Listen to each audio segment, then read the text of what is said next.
So both graded out champions in the last scrimmage. Both have gotten better. But to this point right now, I mean, as honestly as I could say it, there's not one that won the job. There's not one that's lost the job. There's been times over this camp where I felt like one was going to take over and the other one came back. It was like a horse race, and they just kept pulling away, and then the other one would catch up. I think first off that our staff feels confident with both of them, which is exciting. I think this is getting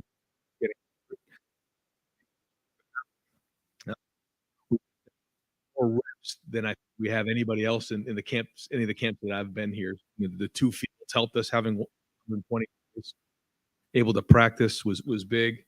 I asked the staff this weekend after the scrimmage. I just took a straw poll, and it was almost split right down the middle. So what does that mean? Well, I think that it's going to continue to go on this week, and we'll go from there, right? Is there a chance that we could play in the first game? I think the answer is yes, that's a chance, but we're going to keep working. We don't have to make that decision right now. But I can tell you that I am pleased with their progress, and our staff feels strong with both of them playing. Where it goes, we'll keep putting one foot in front of the other. Third row right. Ryan, when it comes to choosing a quarterback, you mentioned talking to the staff. How much weight does the defensive staff's thoughts on having to defend somebody weigh? A little bit, but I like to get their feedback on what they see every day for sure, and that's why I did that. Same thing on offense. I like to know what the O-line coach thinks of the quarterbacks. I like to know what the special teams coach sees. It's good to get a consensus of that, but ultimately, it'll be my decision. Split down the middle. Was the defense in favor of one guy versus the offense in favor of the other guy, perhaps? No comment. Fourth row middle, Pat Murphy, 24/7 Sports.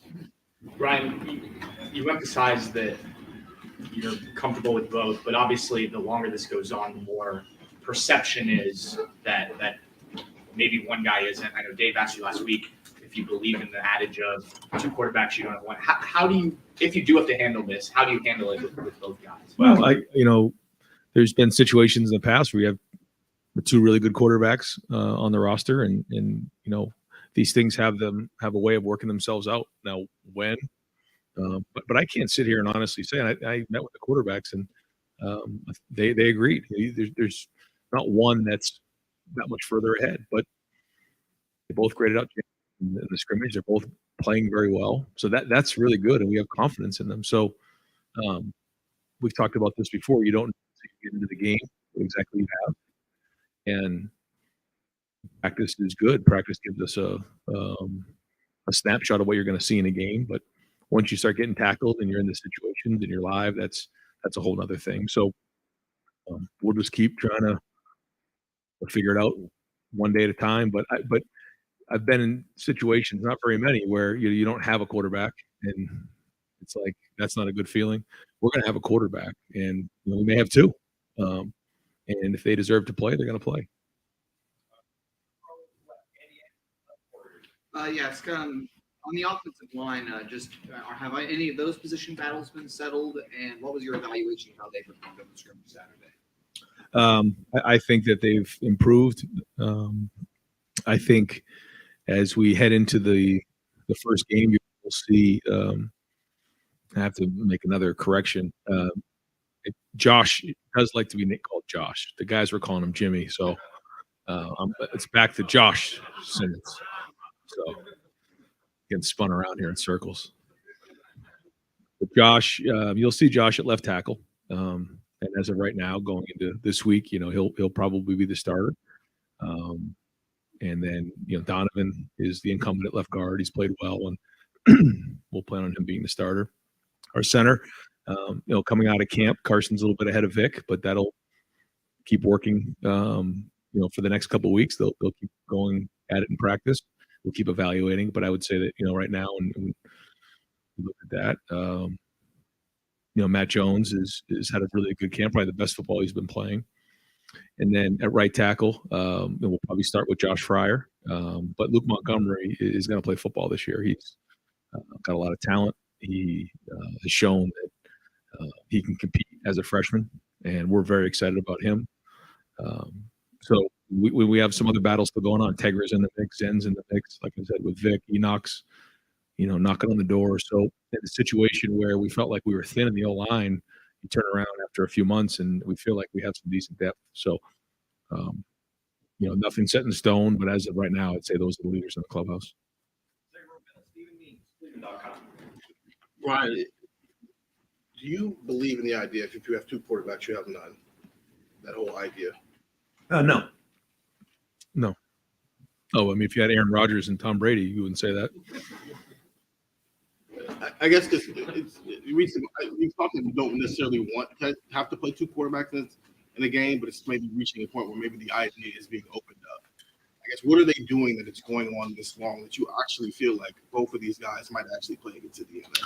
And what would that look like? Yeah. Yeah, great question. I don't know the answer to the second part of that yet. But what are we seeing in practice? Well, I think we're seeing, first off, in the run game, I think they have a pretty good handle on what we're doing. In the passing game, I think that they've done a nice job of making good decisions. I think they're getting more and more comfortable being in the pocket, time in the passing game. That's not something that you just happens. It took Justin Fields a little while. CJ had a great feel for it. Dwayne, that was something that came pretty naturally to him as well. But I think both of the guys are starting to really feel that rush and anticipate what's going on. But, a big thing for us has been situations. I think I've mentioned that before. So we put them in 2-minute situations. Kyle had a really nice drive in the 2-minute drill. So did Devin. One of them was to score. Well, actually, there was 2 touchdown drives and 2-minute drills in the scrimmage on Saturday. Those are good signs. When you're seeing them play the game, you're seeing them win third down in the red zone, 2-minute, because that's where you make your money as a quarterback. And we're seeing some real improvement in those areas. Now, we got to go put it on the field, and you don't know until you get into a game. But those are the areas that we're seeing the biggest improvement. Yeah, Ryan, you're seeing improvement in both guys. That said, are you surprised that one has not stepped forward with the one guy's been in the system a little longer than the other? Are you surprised at all that some guy won the job? Yeah, no, I don't think so. No, I think they're both doing really well. And the quarterback is a situation that is very unique. But if you think about other positions where there's 2 really good players and they both roll, it's a lot easier than playing a quarterback because that's a little bit more rare. But they're both going to be really good players, and how this shakes out, I don't have a crystal ball on that. And ultimately, we have to do what's best for Ohio State. But for me to sit here and say, one guy's this much further ahead than the other guy right now is just not accurate. And that's why I wanted to take a poll of the staff to see if maybe I'm not seeing this the right way. It came back, it was 50-50. Okay, so they see it the way I see it. Sure. Intangibles. Yeah. What's the tiebreaker? Is how vocal a guy is, how much of a leader he is, how he's regarded by teammates. Yeah. Is that like, okay, we've got more than a coin flip? It's that. Great question, and I think it's a great thing to hit on. So, yeah, if it's all equal, you want the guy that has it. You want the guy that's the leader, the guy that's leading men into the end zone. That on third long, or you're backed up, or after a bad play, or we're down by a score, can rally the team, or can find a way to go dive into the end zone on fourth down. To think about some of the quarterbacks we've had and some of the big plays that they've had in big games. Like, that's what you need in a quarterback, somebody that you can rally around. So yeah, if all things are equal, we want the better leader, the better decision maker, and ultimately the best competitor, because playing a quarterback is just constantly competing. And there's going to be good days, there's going to be bad. You have to be resilient, as we all know, especially being the quarterback at Ohio State. So those are all things that are in consideration. Ryan, how does playing 2 quarterbacks, if you're going to end up playing 2 quarterbacks, how does that change for game week preparation? When you start to transition to prepare for Indiana, does that change anything about it when you have 2 guys who are trying to get ready to play that game? Well, I think first is that the other team has to prepare for 2 different guys. I think that's one thing. I think 2, we'll continue to split up the reps the way we have. Make sure that guys are getting what they need. We've been getting a bunch of reps. I still see it the same way. But that's why we work so hard in the preseason and get all those reps on the 2 fields to make sure that we're getting all the looks for the guys. Because when you put in a play, there's a lot of looks that can happen on one play, and you have to get a bunch of them to really master that play. So we've done a bunch of that. But then, yeah, we'll kind of divvy them up, the way that's appropriate based on how we're going to play the game. For a sizable gap, it's still reasonable to think that gap could materialize. 1,000%. When I met with the guys yesterday, I told them that. One guy may just kind of take a step forward and then play the whole game. That could happen. So we'll see. But yeah, everything's an evaluation right now. And but if I sat here right now, I think that both deserve to play. Ryan, I just as it pertains to quarterback, you're saying not everything's set on the offensive line. How much of this is just the same mindset that you're keeping from the spring, where you're keeping track of everything, making sure everything is competitive? You guys might, is there a level of you guys might have an idea of who's going to play, but you don't want to name them because you're trying to keep it competitive through the entire offseason? I hear what you're saying. I think that's just naturally happened, but I think that the competitiveness has made both of them better. But no, this is not something that I think I said earlier, would have liked to have had somebody emerge, ideally, but that's okay too. We were thinking about Max Duggan last year. He was a backup going into the first game of the season, and he ended up winning the Heisman Trophy. About some of the situations, you had Tua and you had Jalen Hurts, and you had different situations. The national championship year with 3 different quarterbacks playing. So there's precedence behind it. So, and I think the more these guys play, the more we'll get a feel for in game how they're going to play. The common progression in some of these guys' players in their career on the offensive line is like Donovan played that Bison role, and then Josh played that Bison role. Kind of set them up to play here. Yes. You envision that it's like a role that Luke Montgomery can kind of take a hold of and get experience. It could be. It could be. Yeah. I mean, we feel like we have some pretty good tight ends now, but yeah, I mean, but those are the types of things we're looking for to get Luke involved. He's done a nice job, and everything you invest in Luke, you're going to get back down the road. Brian, when you watch a young quarterback roll to his right, step up into the pocket, and throw a game-winning touchdown with 20 seconds left in the first high school varsity game, do you hear more about that as a dad or a coach? As a dad, yeah, it was a pretty cool moment. For this group, have you noticed any sort of discernible difference in the way the team responds to Kyle or Devin, or is that down the middle? I mean, it seems like outside looking in, we see they have very different personalities. Devin is a little bit more outgoing. Yes. Kyle's confident, but he's quiet. Yeah. Do you see any differentiation in that respect? I've been looking close, but you're right. They both have different personalities. Kyle has built relationships in the locker room, outside of the Woody here for 3 years, and he's got a good group. I mean, the guys really rally around Kyle. They believe in him. They trust him and who he is. Devin has really in the last 6 months really stepped up in that area. He's got a lot of juice. He takes command on the field. You can feel that when he's out there. So both a little bit different styles, but I've been watching close to see how the team rallies around each of them. I don't quite feel it's one or the other. I think they're out there practicing. I think as we get closer to the game and we start playing in games, I think you maybe feel that a little bit more. But right now, like I said, I think that if you ask our players, they believe in both of those guys. You get close to these quarterbacks in the recruiting process. How much of that in your mind is going back to what Jake Wickman, is there a differentiation in your mind when you were recruiting them? Like what made them special where they are now? Are they both where you expect?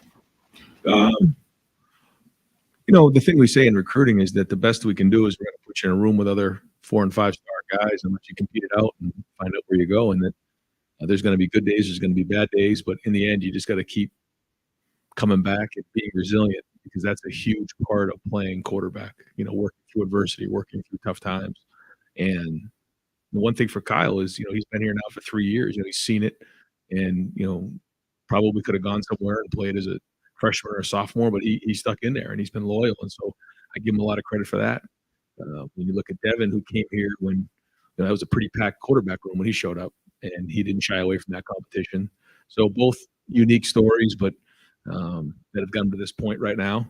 And then Tristan and Lincoln have their own story. So that's one of the things that makes that room great is that, you're going to be in there with really good players. As you guys prepare for Indiana, at what point do you just say, okay, they're both going to play, we have to figure out who's going to get the first drive, how you're going to do it? Yeah, probably. We'll work on them a little bit this week. We'll still be mostly, good on good, but we'll start to mix in some stuff. And then as we get into game week, that's where you got to really start to have a plan on how you want to do it. Play this week out, and if they're still even, they're both going to get it again. Yeah, that's fair to say. Right.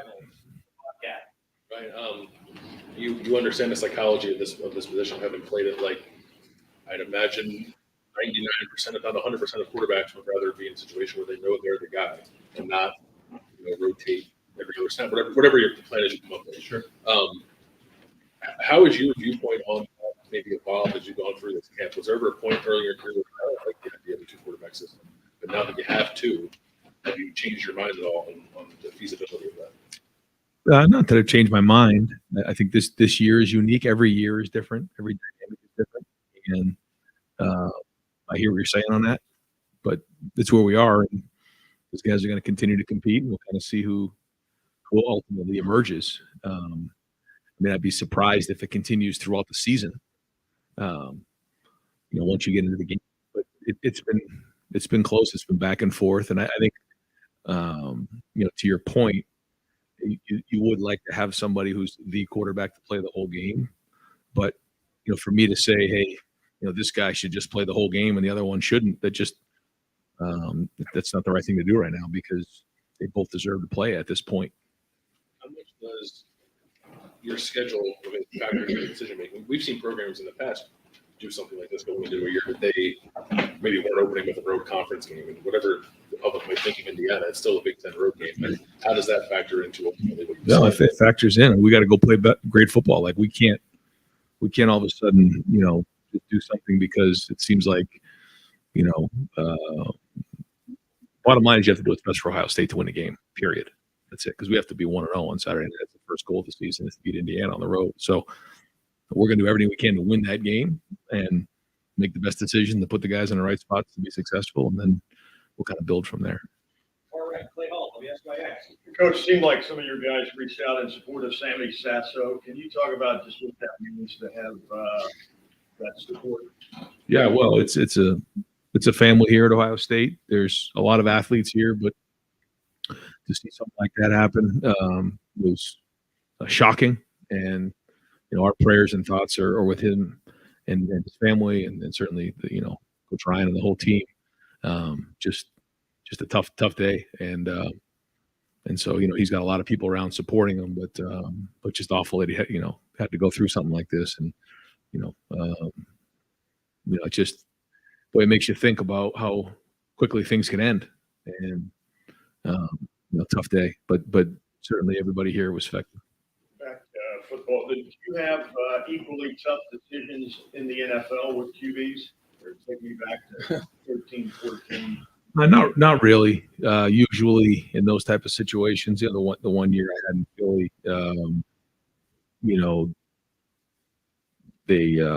they signed Sam Bradford to a pretty significant contract, and so he was the starter. I mean, when they're paying him that much money, he's going to be the starter. That's just how it goes in the NFL.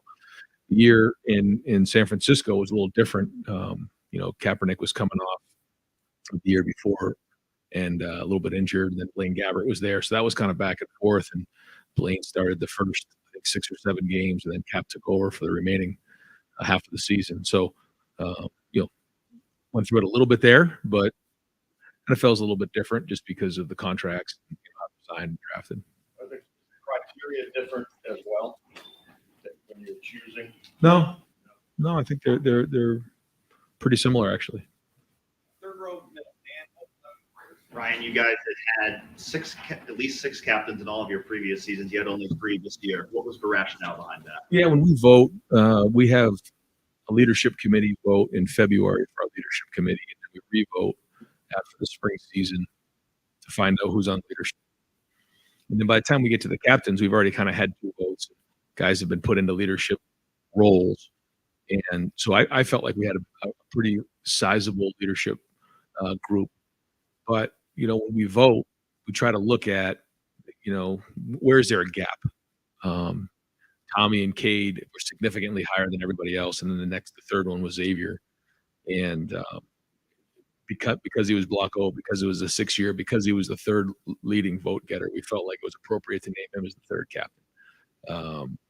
And then from there was a sizable gap. Now, part of that was because a lot of other guys got over 10 to 15 votes. That was spread pretty good, and there was some third year guys in there, and but when you have 5th year guys and 6th year guys who have been around, it's a little bit of a different feel, just a little bit more of a maturity there.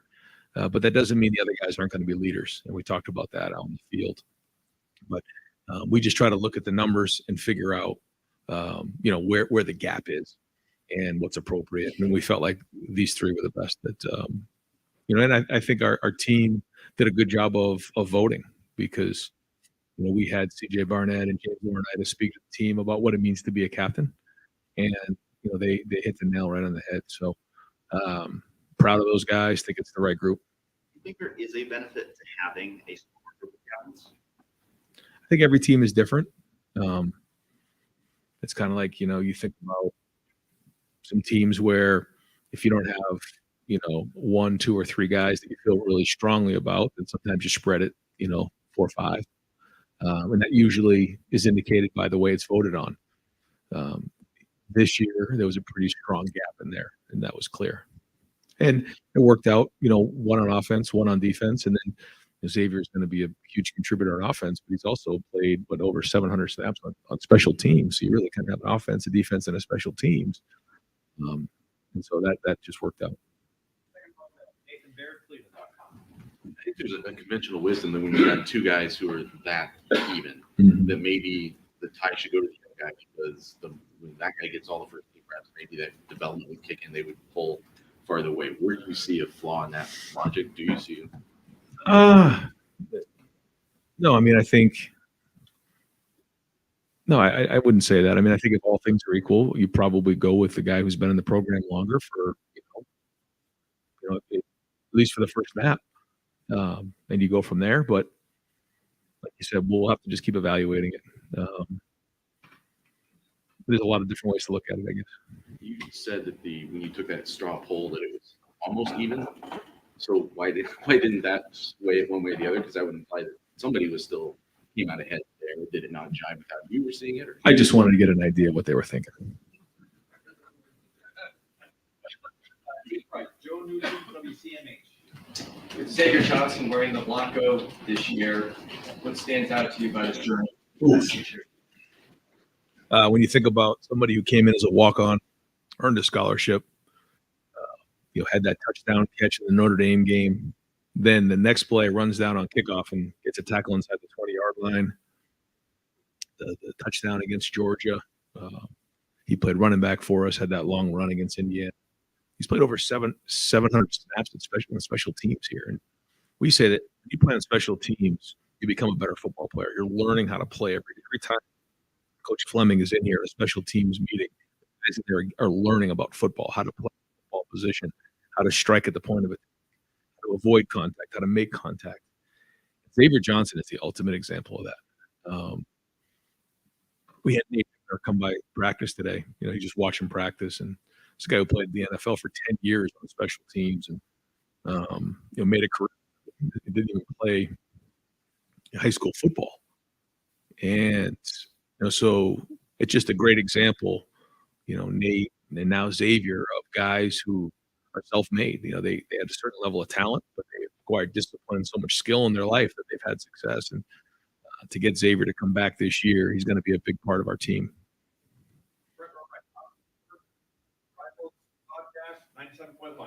Ryan, with the training camp portion over, is there something that played out that surprised you that you weren't expecting when you guys started camp? I mean, we'll see where the O-line's at, but I think some of the additions we've had and some of the work that's been done, I think there's progress there. I think we have more depth at defensive end than I expected to have.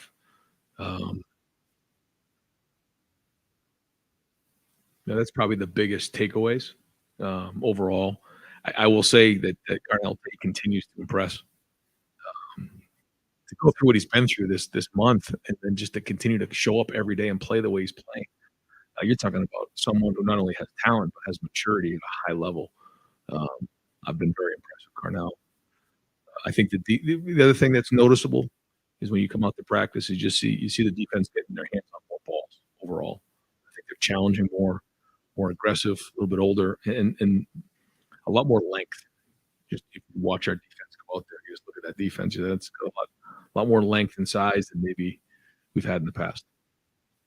The discussion with Carnell in the meeting room. How's that? How do you fit him in? Have that top three coming back? What are some of the ideas there? I mean, those are all things we'll have to figure out as we get closer to the game. But there's a lot of snaps. We'll rotate guys the long season, so those things find a way to work themselves out at that position. But he just keeps stacking days and keeps impressing. Right, Andy back. Right. Last week, the kicking battle was back and forth, and you wanted to get it settled by the end of last week. Where's it at with Jaden? I have not talked to Parker about a final decision on that yet. I plan on doing that this afternoon, so I can probably have an update for you next time I get with you. What more do you need to see? Probably nothing more. I think we probably have an idea where we're going into the first game. But I want to talk to Parker before I mention it to you guys. Front row, Joey Coughlin, Columbus Dispatch. Ryan, with Josh at left tackle, what has he shown you over the last week since he kind of moved there that sort of sleep there? Yeah, ability off the chart, talent off the chart, just jumps out. Movement, strength. Just needs more and more reps. Needs to keep playing, but has a chance to be as good as he wants to be. When you were kind of weighing all your options, I think he has a full year starting experience. How much did that sort of fit in? A little bit, but I walked by him the other day and I said, "This is just like San Diego State." And he said, "Yes, sir." And then I walked away and he says, "Coach, this is nothing like San Diego State." Okay. So I mean, he's gonna be in a different environment, but he has played and they play very, very good football there, and they play against good teams, so that's a good sign. And he's competing every day. Every day he's going against JT and Jack and Kenyatta, and it just keeps coming at him, and so he's responding well to that. So that's good. Definitely not a finished product at all, but he does know what it feels like. He knows what it's like to play a season and all that. So that is helpful for sure. But it's going to be a different challenge for him. Right next door, Tim May, Letterman Road, Tim May podcast. Thanks, Jared. I'm not going to ask you more quarterback questions because you've answered those about 10 times over the last 3 weeks. I do want to ask this. Rodgers or Brady, which one would you have started? I would have played them both. When you look at what y'all did in the transfer portal this year with Tywone Malone bringing what he's brought, looks like to the middle of that defense, at least substantial depth. Josh, don't call me Jimmy Simmons at left tackle. Davis and Igbinosun. Did y'all hit home runs there? How would you describe what y'all score? Tristan Gebbia, the guy who's played and is offering obviously leadership in that quarterback room, even as a starter. Yeah. I don't want to say that yet because we haven't played a game.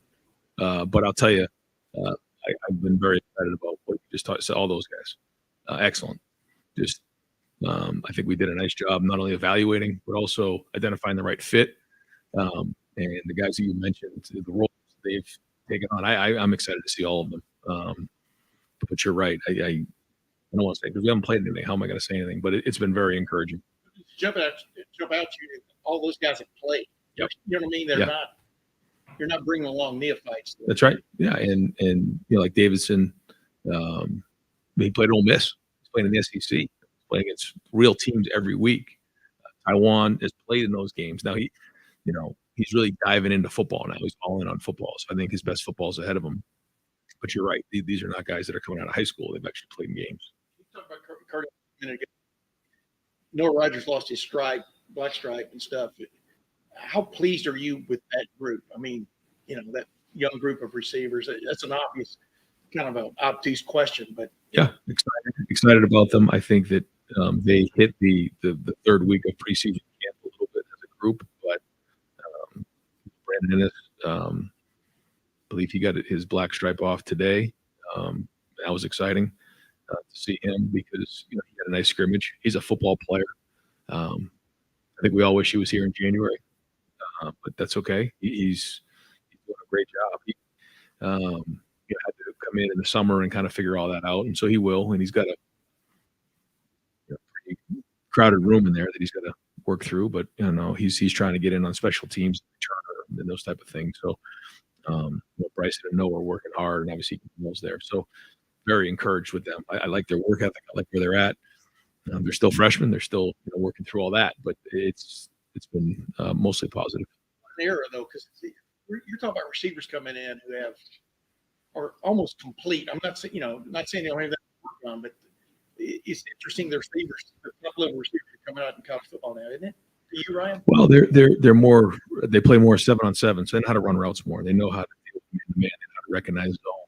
They do all that stuff. The areas where they don't always get as much opportunity is just the blocking, taking care of the football, playing on contact, and those type of things. It's still a very physical game, and that's where when you're in camp day after day playing, with pads and getting tackled, getting hit, and having the block. I mean, those are all the things that they're working through. But to your point, when it comes to the passing game, these guys are much further along than maybe in years past.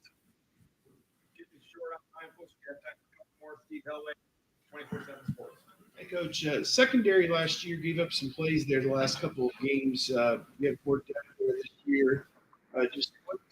What's your overall thought about that group and how they performed through the first 2 or 3 weeks? And there may be one or two guys that have been consistent throughout that period, most consistent throughout that period. At corner, Davidson, Denzel, and Jordan, those three have been consistent.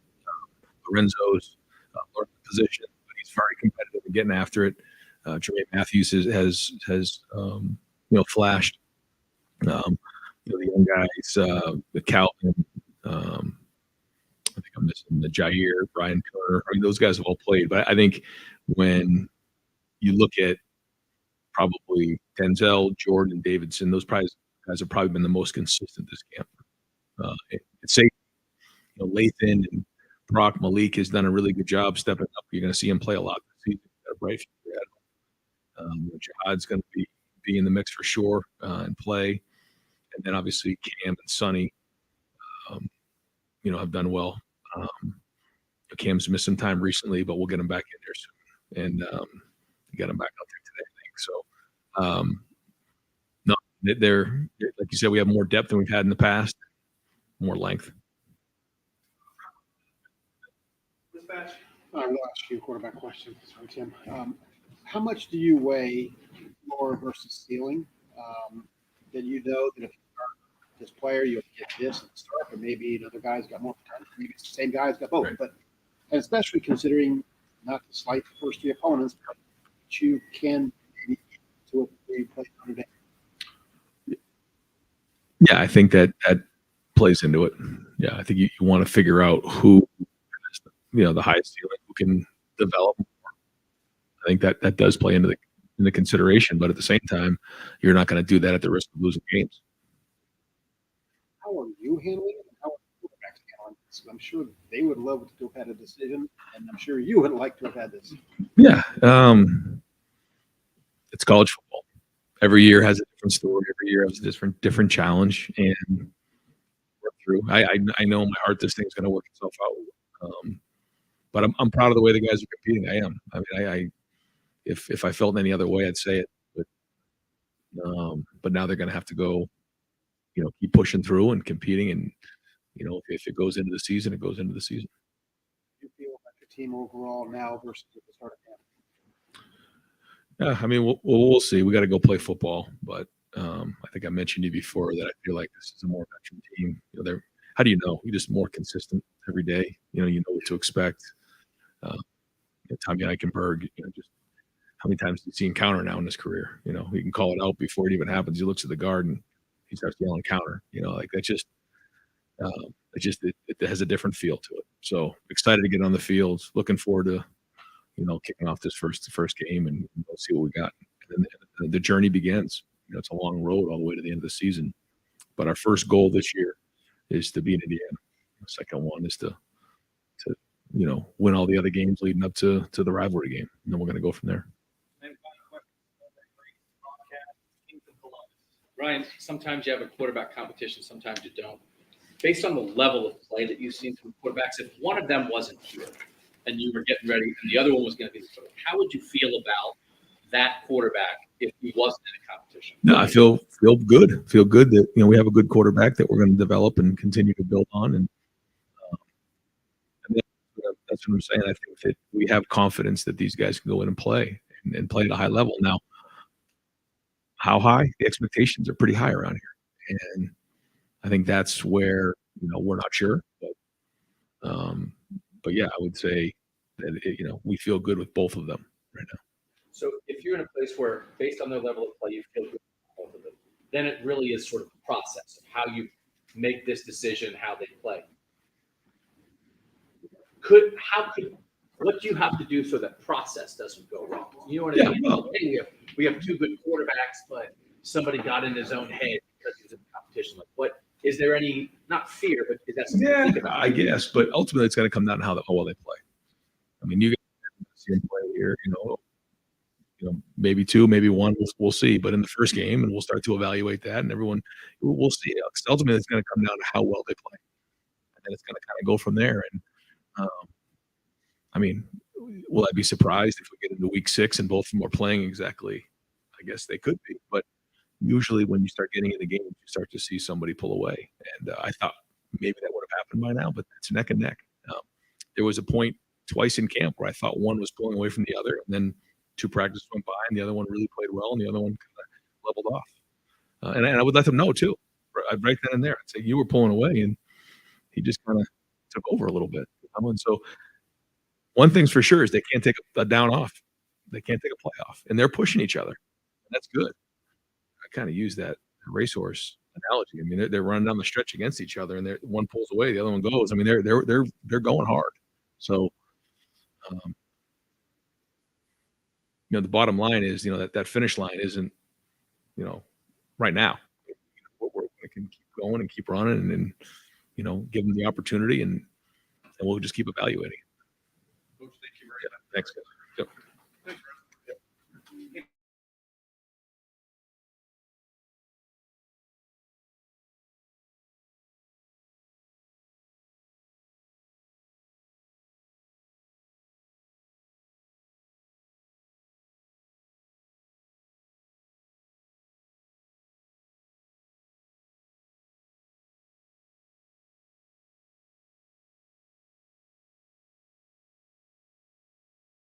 Not going to go quite that long with Coach Knowles today, but we'll go about 15 minutes. We'll open up for Coach Knowles to the first person who raises their hand. Nathan Baird, Cleveland.com, second row. We were talking to defensive backs over the course of the spring. We were talking to, I guess, just in my head is Jordan Hancock talking about how he's playing corner and nickel. So was there a point at which you decided that you had to be more than you were last year? Are we reading that wrong? Do you not expect to be more comfortable back there? No, I just think it's trying to put the best guys in the best positions, trying to get your best 11 on the field, being prepared for matchups, right, as they come now or in the future, kind of a long-term thing. So we get the right people, and when we need them on a slot, it's good to get Jordan prepared for that so that he understands it. Second row right, Bill Landis, Rivals, the podcast. Jim, I'm assuming you've gotten into some of the jacked up by this point with CJ Hicks. How has that looked to you? Has it matched up with what you thought that might look like? Would you consider possibilities? Yeah, I like CJ there.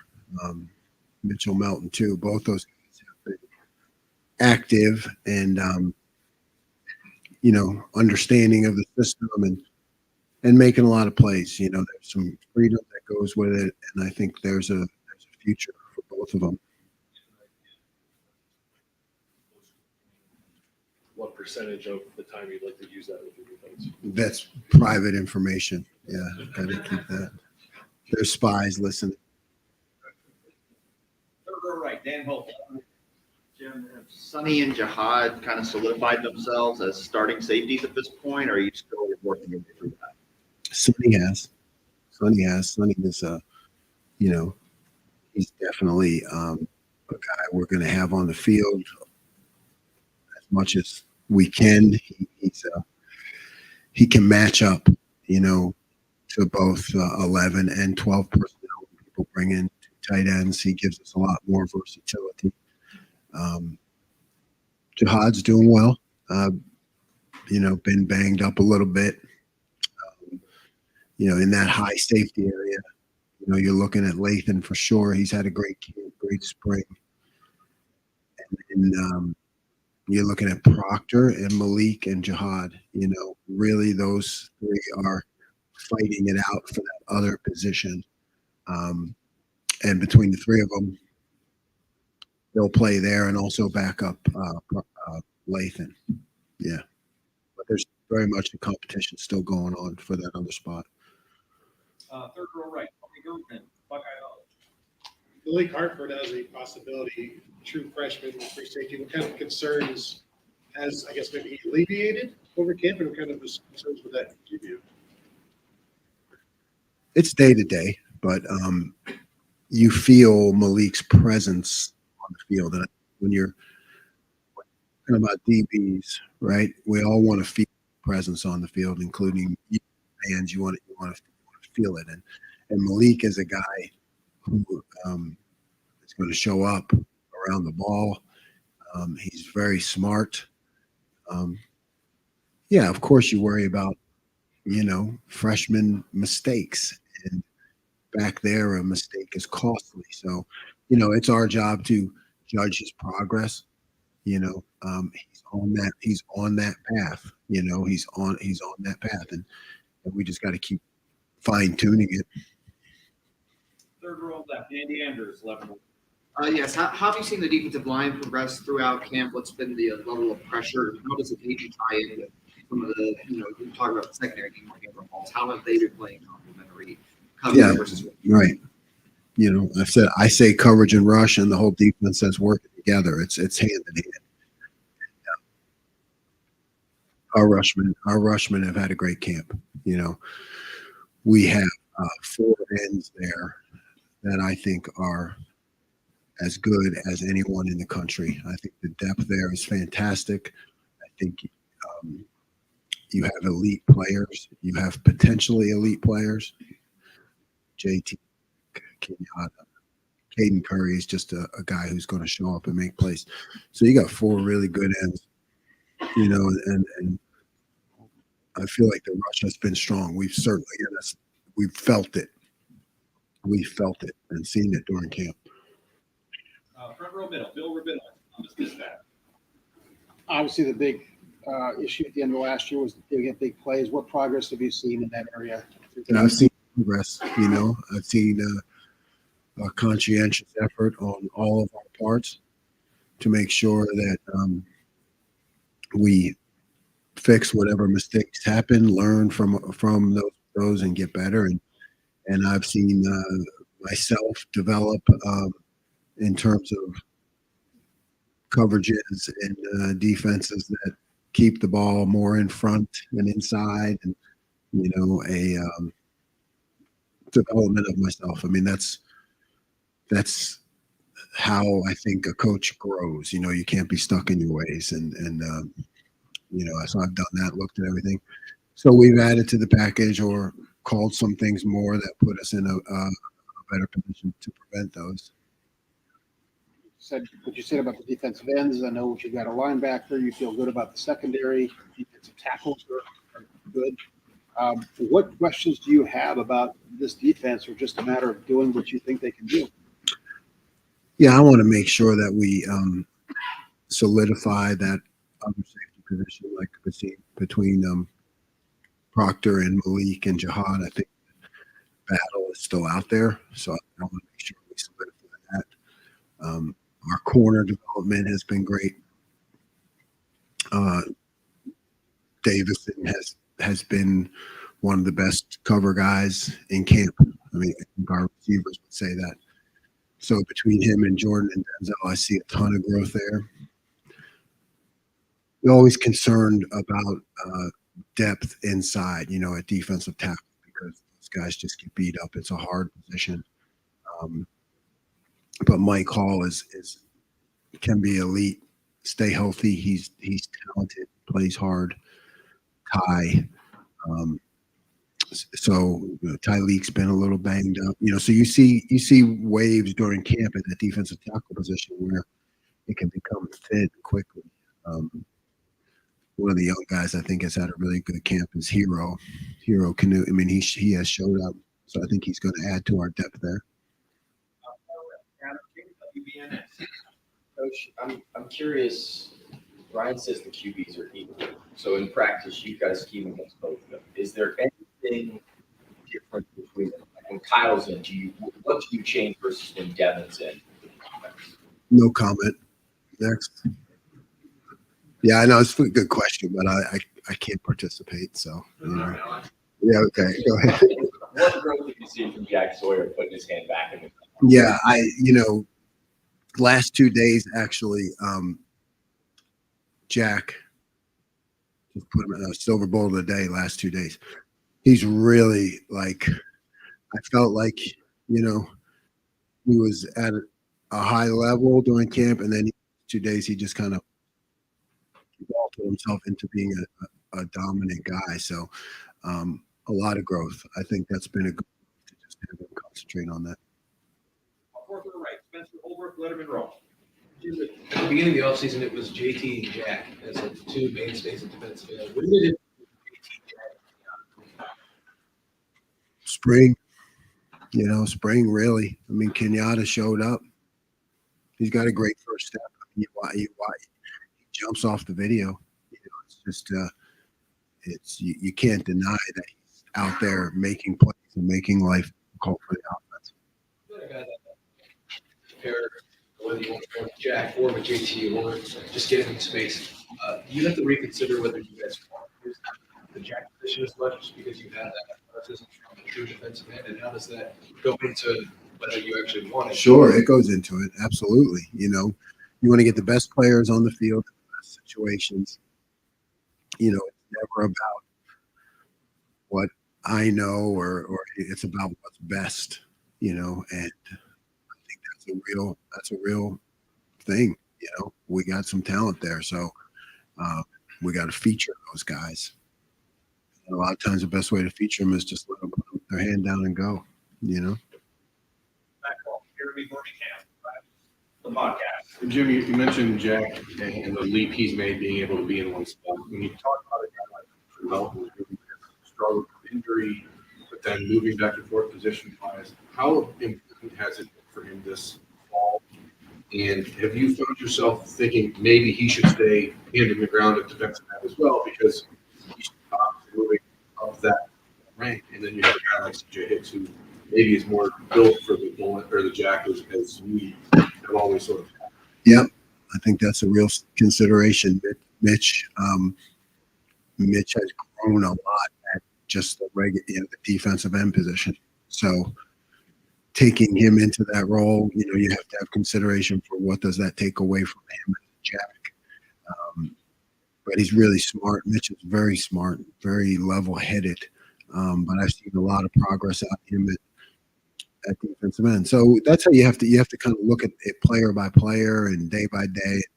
How much are they handling it without diminishing other things that they do at other positions? And but it's certainly a consideration. You narrowed in on specific player. Where does Caden Curry fit into this defense? As you Yeah, Caden's going to play a lot. I mean, you could, all along that front, he's going to fit, I think, in different places because, maybe not on rundowns, but you got to be ready for this guy to do anything on pass downs because he plays hard. He's hard to handle for the offense. So, we can come up with any different ways to get him on the field, but you'll see him at a regular defensive end on a regular basis. You may see him in other places in pass rush situations. Right, Austin Ward, Rivals, podcast, 97.1. It seems like that's a lot. I know you got to keep them all straight. Jerry does a great job. When it seems like Cody Simon has had another solid camp for you all. It's I guess I don't know if this qualifies as a secret for the spies, but it feels hard for us to envision where exactly for you if with Townsend still being out there so much. What do you kind of envision for Cody? Yeah, Cody's got to play a lot at linebacker, right? Because we need to see with CJ, right? I need to do a better job of projecting towards the end of the season, and that includes, like we talked about, with my defenses and what I plan for and those matchup games. How do we keep guys healthier over the long run? And I think that's where Cody comes in. He's got to be in there a lot early on in the season as a regular linebacker. But you're still going to see him at a Sam position. Again, we have Sonny, so Sonny can be really kind of interchangeable against all personnel. But when teams get really big, Cody's a guy you're still going to see there. It feels like this question and the burn master, a lot of different guys have versatility to move around. Do you feel like there's more depth and ability to create than this time a year ago? Absolutely, but I have to be careful with that, right? Because you want guys to know exactly what they're doing so that they can play fast. So I have to always judge the creativity versus the fundamental necessary for playing a position and knowing exactly what to do to be able to do it quickly. So, but there is enough there to kind of play around with in different spots, and I have to use my judgment of what's best for the defense. A couple more. Jim, just to clarify with Sonny, he would starting safety spot would be nickel for him. Yeah, nickel Sam, strike. Maybe I'll call him a strike because I don't know, nickel Sam, single. Yeah, strike. I come up with strike. Maybe strike's a cool name, but yeah. So he's definitely a combination of those two. What was it about that spot that suited him the best after getting to watch? I mean, you talked about him being kind of versatile and can do it all, but what was it about that spot in secondary that was sort of where you liked him? Yeah, well, that has been mainly a third corner type of spot for me.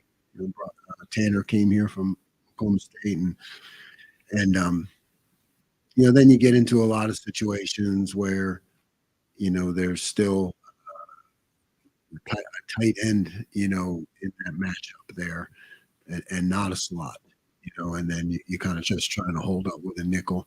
And I saw in Sonny is that he has the ability to play high safety, to play man coverage, but he also has the length and the toughness to play up close to the ball. So you play him as a in that nickel strike position, and now you have a lot more flexibility in terms of, okay, is he inside? Is he outside? Is he blitzing off the edge? He just creates a whole nother dynamic. I had a guy a lot like him. You guys might remember him, Jeremy Cash, who was at Ohio State actually, and then came to Duke and was the ACC Defensive Player of the Year, and Jim Thorpe and all kinds of things. Because he was considered a DB, but he was really, he was really almost like an outside linebacker. So that's kind of the body type there. And we'll have today's Elam end with Tim May. Rivals. I get it.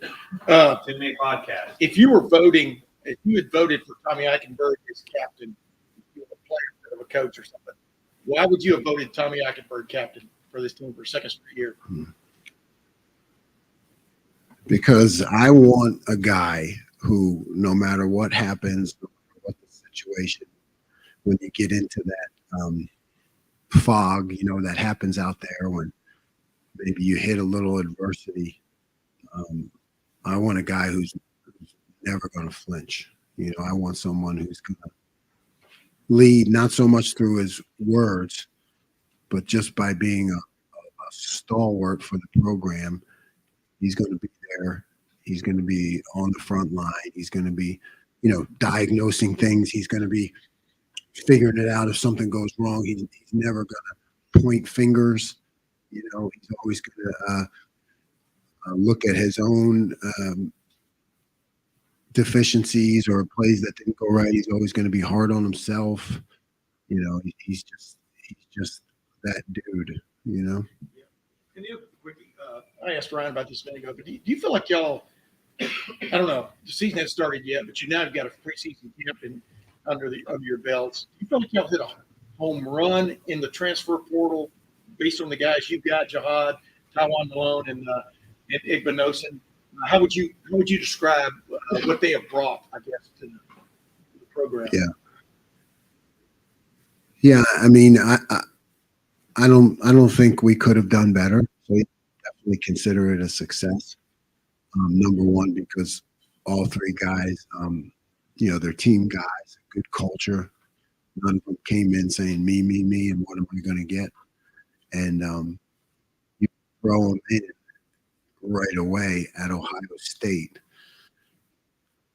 Again, a great offensive system, and they compete. I mean, that's, you can't do that with everyone, and they can get in there and they can compete. So, yeah, it's been